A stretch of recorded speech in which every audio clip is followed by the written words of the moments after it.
Hello and welcome. In today's video, we are going to discuss simple molecular structures. Now, by the end of this video, we should be able to describe what are simple molecular structures.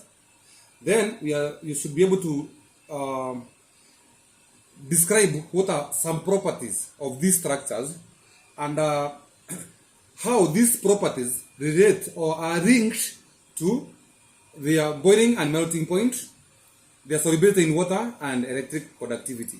Now, with me here, I have some examples.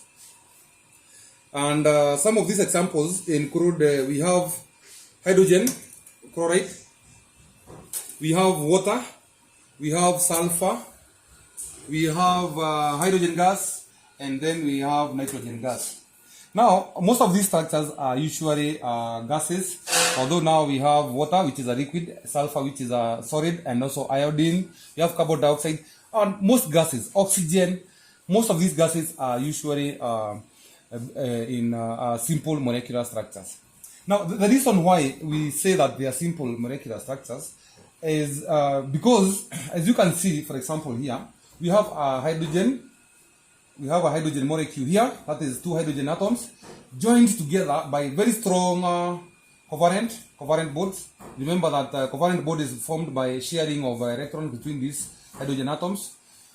Then we have several molecules, and these molecules now are then joined together by weak van der Waals forces. We call these intermolecular forces. They are molecules between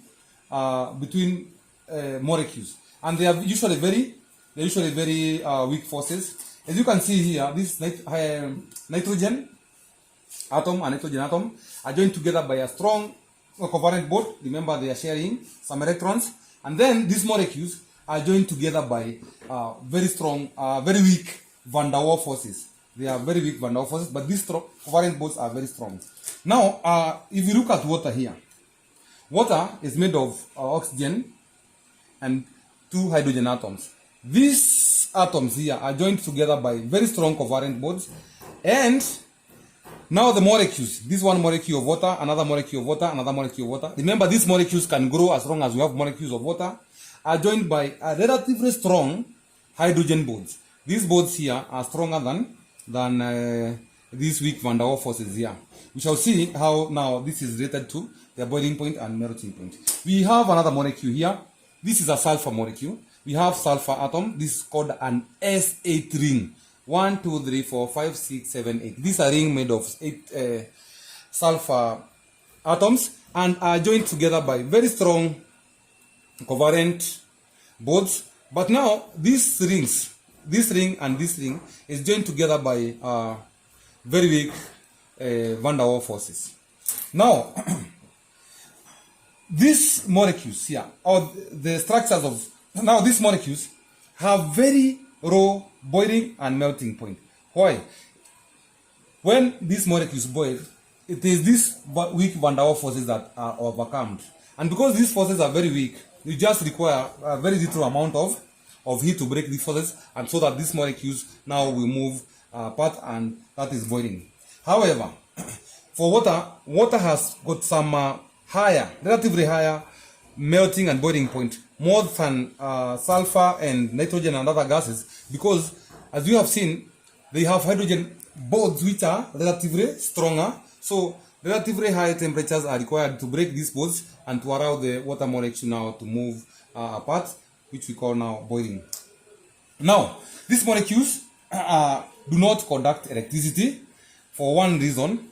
They are not charged particles. We don't have any electrons, or we don't also have ions.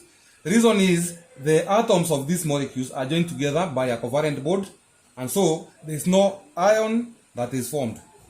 So the molecules are generally neutral, and so they cannot be able to conduct any electricity. Remember, we saw for graphite we have some delocalized electrons which can be able to move around the molecule, hence carrying an electric charge.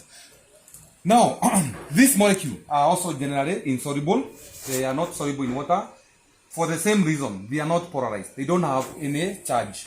And for that reason, the molecules are not also soluble in water. Thank you for watching this video. I hope now you know what are simple molecular structures. You know why? They have relatively low boiling and melting points, and also you know why they cannot be able to dissolve in water. Thank you, and we meet in the next video. Remember to subscribe and comment.